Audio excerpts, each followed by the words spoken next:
that's your problem. Well, no, it's actually all of our problems, because part of the reason we had this financial crisis was because people did not always understand the financial instruments that they were purchasing. A lot of these subprime loans that were being given out, a lot of these no interest, you know, you can buy your house, you don't put any money down, you don't pay any interest, you got this beautiful house. And naturally people, you know, were thinking, well, this sounds great. But what they weren't looking at was, okay, all right, there's a balloon payment 5 years down. You know, this is only going to work if your housing the value of your house keeps on appreciating, and if it stops appreciating suddenly, it's not going to work anymore. People hadn't thought through all those ramifications, and that had an effect on the whole system. So what we've said is, we're going to have a strong consumer finance protection agency whose only job is to look after you when it comes to financial products. And you know, Joe and Ron and I were just talking about how it was only 7, 8 years ago when Michelle and I were trying to figure out our student loans, how are we going to invest for the kids' college education. We had, you know, at the end of the month I'd be getting my credit card bills. And, I'm a pretty smart guy, but you open up some of those credit cards, you don't know what's going on. You don't read all that fine print. You just look at the statement.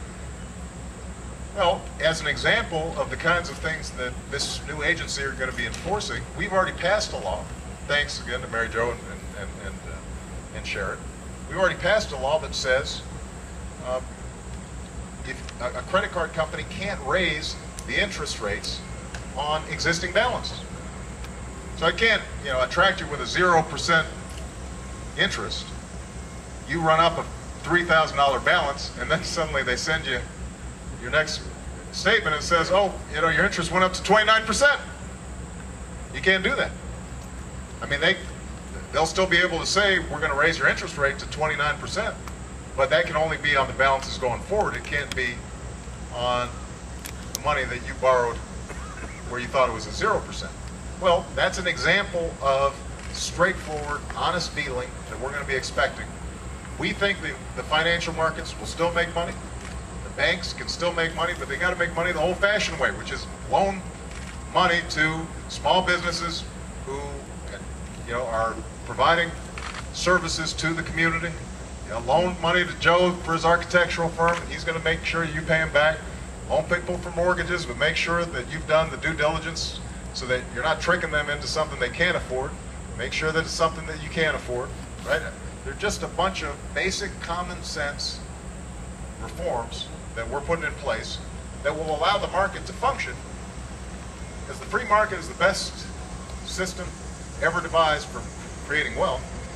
But there got to be some rules in the road so that you're making money not by gaming the system, but by providing a better product or a better service. All right? Well, listen, I want to thank all of you for spending the time. I know it got a little warm, and you guys just hung in there like troopers.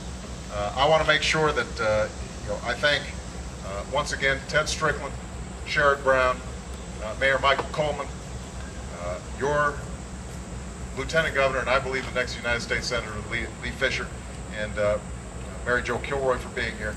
And obviously I want to thank Joe and Rhonda Whiteman and the whole Whiteman family for sharing their backyard. You know, we're going to have to make sure that we're helping their lawn here. It got trampled on a little bit. I hope you guys are not stepping in the corn.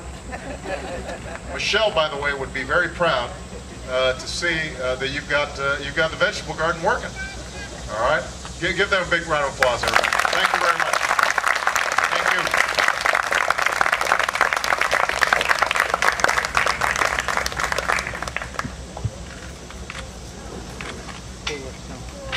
Oh, by the way,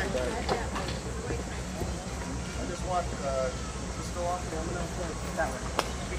I just want you to know that the Whitemans made me be the O in OHIO. It's on tape. It's on tape somewhere.